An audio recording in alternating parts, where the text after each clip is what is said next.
Graças a Deus por esta igreja. Louvo ao Senhor por cada irmão que temos o privilégio de ajudarmos uns aos outros.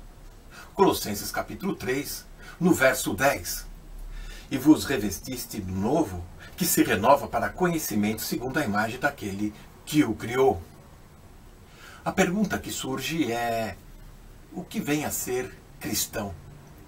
Você é cristão porque segue uma religião, porque segue algumas normas, ou porque vai à igreja, porque tem um comportamento distinto do mundo?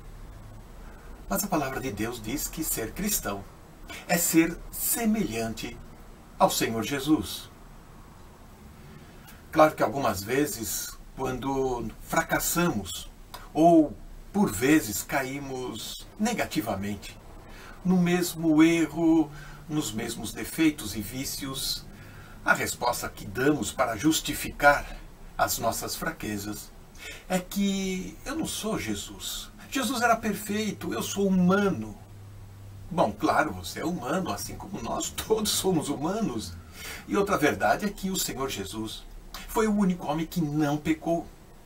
O Deus encarnado andou por aqui perfeito. Mas isso tudo não serve de desculpa ou de justificativa porque você não está andando bem ou porque quer fazer as coisas conforme a sua maneira. Vamos estudar e ver exatamente isso. Nas cartas de Paulo, todas elas, sempre há uma referência para que o nosso objetivo, a nossa motivação de vida, seja alcançar a estatura, a maturidade espiritual do Senhor Jesus. Ele sim é o nosso alvo, a nossa proposta de vida. A vida cristã, afirma o apóstolo Paulo, ela é contínua, ela é dinâmica, ela é diária. Na presença de Deus há um desafio. Teve um começo na sua conversão e o Senhor o levará a bom termo. Efésios, no capítulo 4, no verso 13, lemos: até que todos cheguemos à unidade da fé, ao conhecimento do Filho de Deus, o homem perfeito à medida da estatura completa de Cristo Jesus.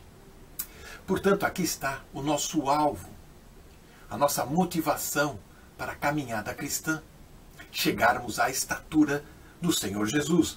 A carreira cristã, o apóstolo Paulo frisa várias vezes, enfatiza este fato. Começa de um jeito tímido, talvez sem muitas pretensões, com desconfianças, com dúvidas, com incertezas. Mas a partir do momento que você reconhece o Senhor Jesus como o caminho, a verdade e a vida,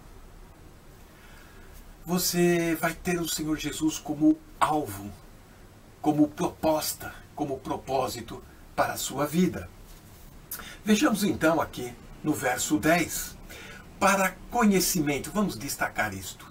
Esta palavra, já falamos no último estudo, era a palavra-chave para a falsa religião, filosofia do gnosticismo que contaminava a igreja em Colossos. Esse conhecimento etéreo, sobrenatural, ele não vai mudar nunca ninguém por dentro. Mas o conhecimento em Jesus Cristo, da pessoa do Senhor Jesus, da vontade de Deus, vai mudar completamente o interior de uma pessoa. No grego, no original escrito, este conhecimento é um conhecimento completo, perfeito. A oração de Paulo, logo no início da carta aos Colossenses, no capítulo 1, no versículo 9. Por essa razão, nós também, desde o dia em que ouvimos, não cessamos de orar por vós e de pedir que sejais cheios do conhecimento da sua vontade e em toda sabedoria e inteligência espiritual. Esta é a proposta do apóstolo Paulo. Em todas as cartas sempre vamos encontrar Paulo destacando este ponto. Veja só que este conhecimento não é nenhum sentimento interior, não é nenhuma impressão que nós podemos ter de um modo diferente de vida, mas é um conhecimento da vontade de Deus que muda a nossa vida. as sensibilidades, as impressões que nós temos por frequentar uma igreja ou por ter agora hábitos mais saudáveis, não vai te fazer cristão. O que vai te fazer cristão é a sua mudança interior. João, capítulo 17, o Evangelho de João, capítulo 17, no verso 3. A vida eterna é essa, que te conheço a ti só por único Deus verdadeiro e a Jesus Cristo, a quem enviaste. Percebe então o que é o conhecimento? Conhecer ao Senhor Jesus. Segundo a imagem daquele que o criou, destaca o verso 10 de Colossenses 3. É plano de Deus fazer com que cada cristão chegue à estatura, à maturidade, à inteligência espiritual do Senhor Jesus Cristo. Efésios 4, no verso 24. E vos revistais do novo, que segundo Deus é criado em verdadeira justiça e santidade. Esta é a proposta do Senhor para a nossa vida. A vida cristã, ela não é estática, ela não é rotineira no sentido de sempre ser a mesma coisa. Ela é coberta de desafios para o nosso crescimento. Assim como o homem foi feito à imagem e semelhança de Deus, está aqui a referência a Gênesis, capítulo 1, no verso 26 até 29. Porém, quando olharmos para o verso 15, nós vamos encontrar em Colossenses, capítulo 1, verso 15, o qual é a imagem do Deus invisível, o primogênito de toda a criação. Nós vamos entender que o propósito de Deus ao criar o homem era fazer-nos como o seu próprio Filho, unigênito. Sim, Deus é perfeito, o Senhor Jesus é o próprio Deus encarnado. Mas o nosso crescimento, o nosso propósito, é chegarmos a essa estatura. Portanto, agora com o poder do Espírito Santo na nossa vida, podemos ser feitos espiritualmente. Na primeira criação, em Adão, éramos criados à semelhança de Deus naturalmente. Agora, no novo homem, nós somos criados à imagem e semelhança de modo espiritual, e isso muito mais glorioso do que o primeiro Adão, pois somos formados no último Adão, conforme 1 Coríntios 15. E o último Adão é muito mais glorioso do que o primeiro. Atos, no capítulo 11, lá no verso 26, nós vamos descobrir que na igreja de Antioquia, ou Antioquia, os cristãos foram pela primeira vez chamados, os crentes foram pela primeira vez chamados de cristãos, semelhantes a Cristo, no modo, na conduta e principalmente na piedade, na espiritualidade. Na verdade, a Bíblia diz que Deus tem um propósito. Em Romanos 8, no verso 29, também os predestinou para serem conforme a imagem do seu Filho, a fim de que ele seja o primogênito entre muitos irmãos. Tornar-se semelhante a Cristo é obra de Deus. Ele que começou a boa obra há de aperfeiçoar até aquele dia. Filipenses 1, no verso 6. Agora, no entanto, o fato de Deus fazer a obra na nossa vida através do seu Santo Espírito e através da sua palavra, a Bíblia, isso não quer dizer que podemos ficar sentados esperando Deus fazer a obra enquanto nós estamos relaxados e deixa que Deus, no seu momento certo, Ele há de completar. Não é bem assim. O processo exige de nossa cooperação voluntária para que o Espírito Santo venha trabalhar no nosso coração, abrindo mão de valores, ideias, comportamentos. E mais ainda, nós precisamos sentir ou entender a nossa responsabilidade diante de Deus. Portanto, o processo exige nossa cooperação voluntária com o Espírito Santo de Deus e tornar-se mais semelhantes ao Senhor Jesus exige poder do Espírito na nossa vida e mais a nossa responsabilidade humana, nossa responsabilidade permitindo que Deus venha trabalhar em nossa vida. Há 3 coisas que contribuem, portanto, para sermos feitos à imagem e semelhança do Senhor Jesus. Primeira, tornar-se mais semelhante a Cristo é o resultado de entregar-se a Deus, para que o poder do Espírito Santo venha trabalhar em nossa vida. Nós encontramos em Romanos 12, verso 1 e 2, mostra que somos sacrifícios vivos, colocado diante do Senhor. E assim, um sacrifício vivo entregue ao Senhor, a nossa mente será renovada e transformada. Segunda coisa que temos para sermos semelhantes ao Senhor Jesus é tornar-se mais semelhante a Jesus. É o resultado de nos libertar de pecados que nos dominam. Ao nos oferecermos a Deus o pecado, Ele não vai ser mais o mestre, o Senhor da nossa vida. Não vamos ser mais escravos do vício. Não vamos ser mais escravos do pecado. Somos agora claramente identificados com o Senhor Jesus. Participamos da vida do Senhor Jesus. Romanos, no capítulo 6, no verso 1 até o verso 14, nós temos essa instrução do apóstolo Paulo. Eu sei que você, assim como eu, muitas vezes lutamos com o pecado, temos dificuldades e resistimos muitas vezes e queremos racionalizar, tentar unir o útil ao agradável. Mas o Senhor nos dá força e armas para vencermos a tentação. Quando se trata de resistir o pecado, portanto, em nossas vidas temos a ajuda divina, a graça de Deus pela sua palavra, as Escrituras, que nos alertam, nos exortam, nos consolam, nos advertem. A palavra de Deus, conforme o Salmo 119, no verso 11. Temos também a intercessão do Senhor Jesus, de Cristo, como sumo sacerdote na nossa vida. Hebreus capítulo 7, no verso 25, o Senhor, diante do Pai, intercede por nós, pois Ele conhece as nossas fraquezas, a nossa estrutura. Também em Romanos 8, no verso 34. E por último, o poder do Espírito Santo que habita em nós. Agora você não está sozinho. Você tem o Espírito de Deus em ti, que o ajuda a resistir às tentações, às fraquezas e a caminhar na vida cristã, conforme Gálatas 5, 16 e Romanos 8, no verso 4. Por último, como tornar-se semelhante ao Senhor Jesus, é o resultado de crescimento cristão. Como dissemos, a vida cristã ela é dinâmica, ela é um crescimento, desenvolvimento da nossa fé.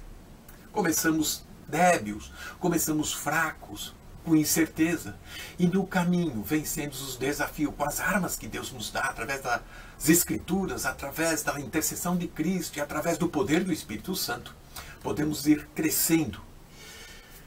2 Pedro 3,18 diz: antes crescei na graça e no conhecimento do nosso Senhor e Salvador Jesus Cristo. Efésios 4, no verso 15, de novo: crescei em tudo naquele que é cabeça, o Cristo.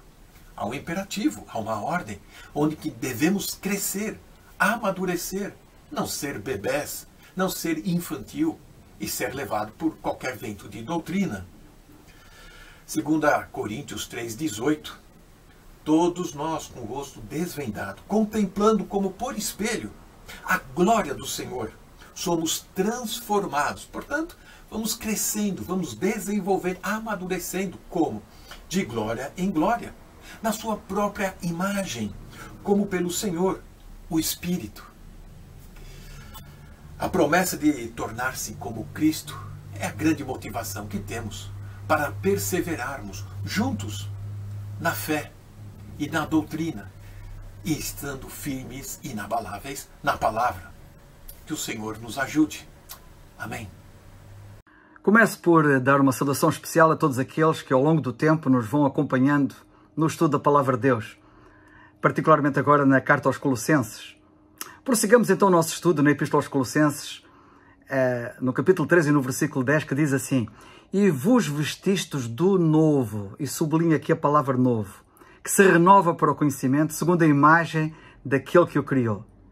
A Bíblia diz que se alguém está em Cristo, lemos na segunda carta aos Coríntios no capítulo 5, se alguém está em Cristo, nova criatura é. As coisas velhas já passaram, eis que tudo se fez novo. Nós temos aqui nos versículos 10 e 11 três coisas novas. Uma nova vida, uma nova unidade e um novo relacionamento. Quanto à nova vida, que temos no versículo 10, lemos assim, vos vestistes do novo. Não vemos Paulo dizer aqui que a pessoa deve querer uma nova natureza. Ele assume que temos uma nova natureza, uma nova vida. Diz ele, vos vestistes do novo. Portanto, ele está a falar, se ele diz vos vestistes, está a falar de algo consumado. E que como resultado, segundo nós vemos no contexto, diz ele, devemos, na prática, fazer jus a isso. Não percamos o contexto para percebermos bem o que a passagem diz. No versículo 9, ele diz, não mintais uns aos outros, pois segundo lemos no versículo 10, vos vestistes do novo. É este o argumento dele. Vocês não devem mentir uns aos outros porque vos vestistes do novo. Portanto, algo que foi consumado e que tinha acontecido. Ele assume que temos claramente uma nova natureza. Perdão. Uma nova vida. Temos aqui uma alusão à nova vida. Vos vestistes do novo. Isto é, do novo homem. Uma nova vida. Onde há um novo homem, logicamente há uma nova vida. Um dia um crente maduro disse a um crente que andava a meio gás, para não dizer pior, que vida é tua, fulano? Sim, perguntemo-nos também a nós mesmos, que vida é a nossa? Será verdadeiramente uma nova vida? Eis uma boa pergunta que requer uma boa resposta. Quanto à nova unidade, nós lemos no versículo 11, onde não há grego, nem judeu, circuncisão nem incircuncisão, bárbaro, cita, servo ou livre. Estas diferenças separadoras que separam as pessoas pertenciam ao velho homem. Agora em Cristo conhecemos uma unidade que até ali era inexistente. Uma nova unidade.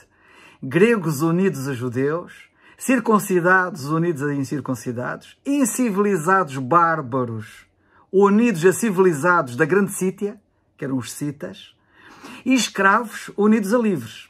Em Cristo temos uma unidade que de facto é mesmo única.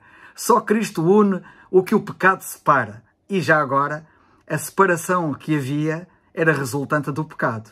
E agora nós vemos Cristo unir o que o pecado separa. Por isso, não devemos pecar. Este é o grande argumento do apóstolo. Não devemos pecar porque o pecado separa. E, como por exemplo a mentira, pois isso só separa e nós fomos e estamos unidos. Estamos unidos em Cristo. Relativamente ao novo relacionamento, lemos também no versículo 11. Portanto, já falei da nova vida, da nova unidade. Quanto ao novo relacionamento, o que diz ainda o versículo 11? Que Cristo é tudo em todos. Todos ligados uns aos outros. Algo único que nunca aconteceu. Ligados por um elo comum que é Cristo. Lemos aqui qual é o segredo. Cristo em todos. Mas temos aqui um novo relacionamento também neste seguinte aspecto que eu vou agora salientar. Ao contrário dos outros, este relacionamento é plenamente satisfatório. Cristo, diz o apóstolo, é tudo em todos. Ao contrário do que muitos pensarão e dirão, mesmo o relacionamento entre marido e mulher não é plenamente satisfatório. De facto, não é.